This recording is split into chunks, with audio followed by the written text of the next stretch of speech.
영어로 실수할 때가 좀 많거든요. 네. 혹시 근데 선생님도 실수를 하세요? 저는 너무 많이 실수를 해서 그 실수를 한번 정리를 해봤는데 끝도 없이 많이 나오는 거예요. 근데 재밌는 건 세상에 나만 그런 건 아닌 것 같더라고요. 자, 그래서 영어 실수는 오히려 그 기억을 움켜잡고 다음에는 다시 그런 실수를 하지 말아야지 하는 계기로 삼으려고는 합니다. 하지만 재밌죠? 남 실수 얘기 듣는 거. 저는 사실은 굉장히 I예요. 그리고 혈액형도 트리플 A형이거든요. 그런 제가 생방송으로 영어로 뉴스에 대한 얘기를 해야 되는 그런 일을 오래 했었어요. 그 방송을 할 적에도 하도 마음도 급하고 시간은 별로 없지 뭐 얘기할 것 많지 이래가지고 꼬인 경우도 아주 많습니다. 마늘이란 말을 하다가 이걸 garlic이라고 해야 되는데 헷갈려가지고 이렇게 garlic 이렇게 말한 경우도 아주 여러 번 있어요. 그런 얘기가 있어요. 급하면 한국말이 나올 때가 있어요. 그러니까 상대방이 내 말을 못 알아듣는 걸 알면서도 답답하고 급하니까 한국말이 튀어나오거든요. 그 해외여행을 갔는데 이제 물건을 사고 싶어서 이게 얼마일까가 궁금한 거예요. 그래서 거기 이제 파는 분이 Can I help you? 이제 이러고 온 거죠. 뭐 도와드릴까요? 라고 이제 어떤 분이 오니까 이거 얼마예요? 라고 한국말로 얘기한 거예요. 이거 얼마예요? 그러니까 그분이 excuse me? excuse me? 잘 못 알아들어서 could you say that again? 다시 말해달라고 그러니까 이분이 이게 지금 외국이지. 그래서 이거 얼마예요? 라고 물었다는 얘기가 있어요. 근데 그런 실수 은근히 많이 들을 수 있어요. 상대방이 내 한국말을 못 알아듣는 걸 알면서도 답답하니까. 저희 어머님이 미국에서 학교를 다니셨거든요. 대학교를. 영어를 하나도 모르니까 우왕좌왕했겠죠. 부엌이라는 단어를 kitchen이라고 배웠는데 이걸 헷갈린 거예요. 뭐하고 헷갈렸겠어요? 치킨하고 헷갈렸죠. Kim, where are you going? 하고 친구가 물어보더래요. 너 어디 가니, Kim? 그랬더니 I am going to chicken 이런 거예요. 그리고 이제 본인이 잘못했다는 생각을 안 하고 그냥 부엌에 갔다가 오는데 올 때까지 아까 물어봤던 그 애가 배를 잡고 떼굴떼굴 구르면서 아직까지 웃고 있더라는 거예요. 나중에 알고 보니까 치킨하고 키친하고 헷갈렸다고. 근데 제가 그 얘기를 하도 어릴 때부터 들어서 저는 아직도 헷갈려요. 키친 타올인지 치킨 타올인지를 꼭 한 번은 생각하고 얘기를 하게 되더라고요. 물론 그냥 페이퍼 타올이라고 하는 게 제일 맞는 말이긴 하지만은 이런 실수들이 있습니다. 여러분은 어떤 실수를 보통 많이 하셨나요? 알고 있는 걸 잘못 말해서 그런 경우도 있고요. 내가 생각하고 있는 말하고 내 입에서 나온 말하고 다른 경우가 있어요. 예전에 미국에서 정말 실화입니다. 집에 불이 난 거죠.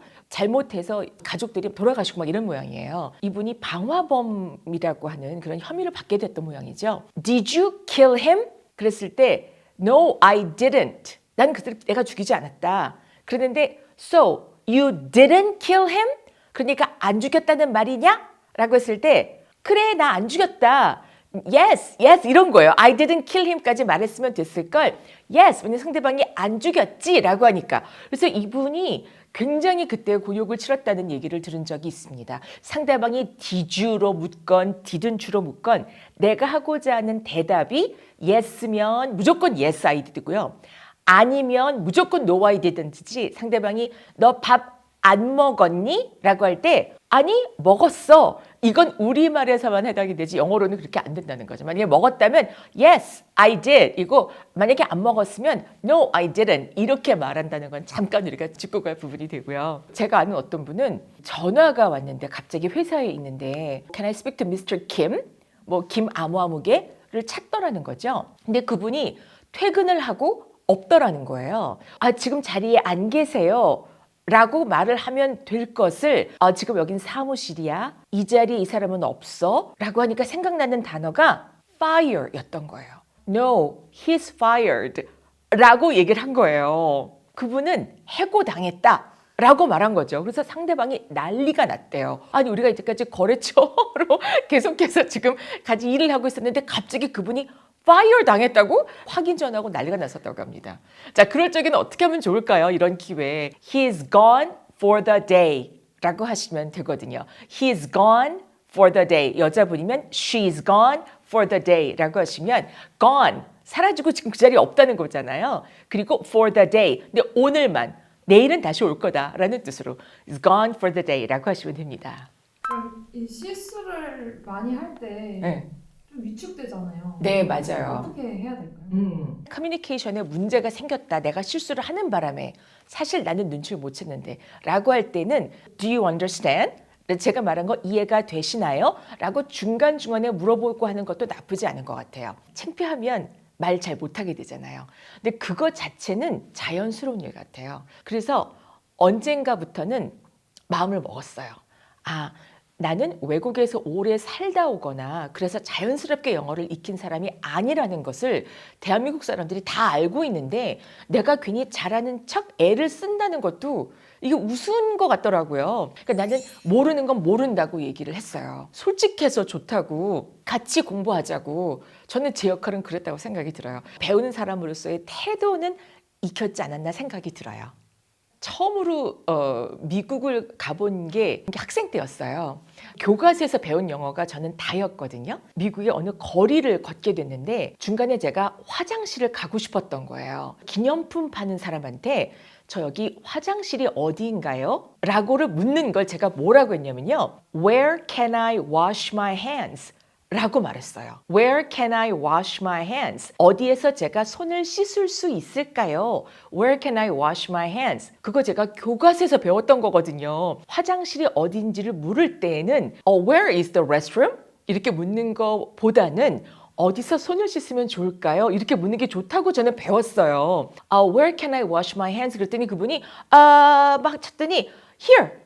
You can wash your hands here. 이런데 보니까 조그만 아주 지저분한 싱크대를 알려주는 거예요. 난 화장실 가야 됐는데 알고 봤더니 Where can I wash my hands라는 말은 식사하는 자리에서 화장실이라는 말을 하긴 좀 그러니까 밥 먹는 자리니까 저 어디서 손 좀 씻고 오면 될까요? 라고 하면 대개는 주인이 그걸 이해를 하고 저기 화장실이 있습니다라고 얘기를 해준다는 거였어요. 그래서 그 다음부터는 적재적소에 맞는 말을 쓰는 것도 중요하구나라는 걸 알게 됐죠. 그러니까 실수는요, 내가 성장하는 걸음이 되지 그것이 나를 잡아들이려고 하는 장애물로 끝나는 것 같지는 않아요. 그러니까 우리가 남의 실수를 봐도 그렇게 생각했으면 좋겠어요.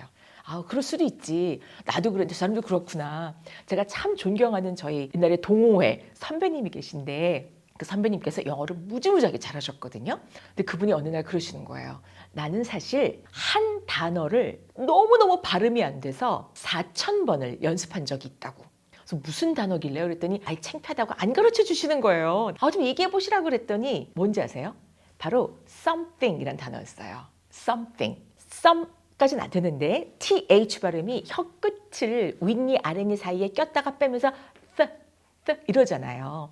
근데 이게 쉽지 않잖아요. 우리말 발음에 그런 발음이 어디 있어요. something 이렇게 다들 말했다는 거죠. 지금도 그 단어를 말하려고 하면 그때가 생각이 나서 움찔하게 된다는 말씀을 하신 적이 있어요. 저는요, 아주 오래전에 영어 단어 only, only라는 단어 있죠.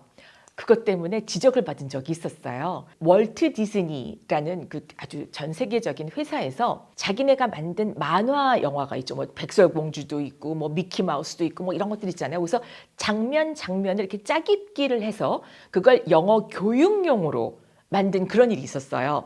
한국에서는 이제 제가 나레이션을 해가지고 그거를 영어를 가르치는 교재로서 녹음을 했던 거죠. 월트 디즈니 본사에서 그 발음이 제대로 됐는지를 언어학을 전공하신 분이 와서 감독을 했었어요. 백설공주가 7명의 난장이들과 함께 걸어가고 있어요. 1, 2, 3, 4, 5, 6, 7 dwarfs. 7명의 난장이들이군요. 뭐 이렇게 얘기하는 거였어요. 근데 이제 잘한다고 하다가 갑자기 저를 stop 시키더니 그 발음 다시 해보라고. 제가 그때까지 발음 때문에 지적을 받은 일은 없었거든요. 그래서 뭐지? 해보라고 저보고. 그래서 내가 only 그랬어요 제가. No. only가 아니래요. only라는 거예요. 그래 only 내가 그렇게 했거든요. 뭐가 다르지? 그 only라 내 only나?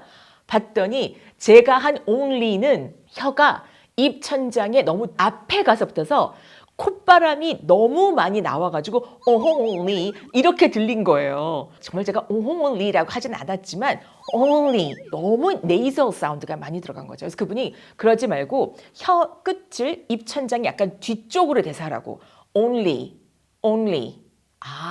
약간 다르게 들리겠더라고요. 제가 그다음부터는 정말 only라는 단어를 볼 때마다 약간의 움찔함을 저도 느껴요. 아까 그분이 something에 대해서 느낀 것처럼. 그래서 누구나 이렇게 조금씩은 있는 것 같아요. 그 영어 공부를 한 사람들끼리 혹은 좋아하는 분들끼리 모여서 이런 얘기 하다 보면 나도 그런 적 있어, 나도 그런 적 있어, 뭐 이런 얘기 많이 하게 되잖아요. 근데 외국 사람도 마찬가지더라고요. 한국말을 배울 때 얼마나 많은 실수를 하겠어요. 그 큰 거 중에 하나가 이거잖아요. 저는 신발을 써요. 머리에 모자를 입어요. 이렇게 말하는 분들 굉장히 많거든요. 왜냐하면 영어로는 입다, 쓰다, 두르다, 뭐 어디 걸다 전부 wear라는 동사를 쓰기 때문인데 wear는 우리말로는 다 달라지잖아요. 신발을 신다, 모자를 쓰다. 어떻게 보면 한국말을 배우는 외국인들이 우리 못지않게 고생하는 것 같습니다. 근데 제가 하나 배운 거는요.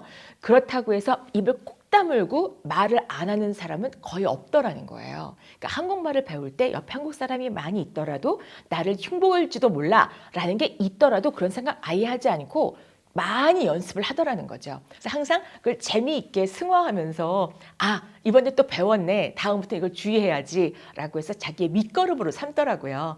그러니 실수하는 걸 두려워해서 아무 말을 안 하는 것이 가장 큰 실수가 됩니다. 많이 얘기해보고 많이 물어보고 많이 더 고쳐보자고요.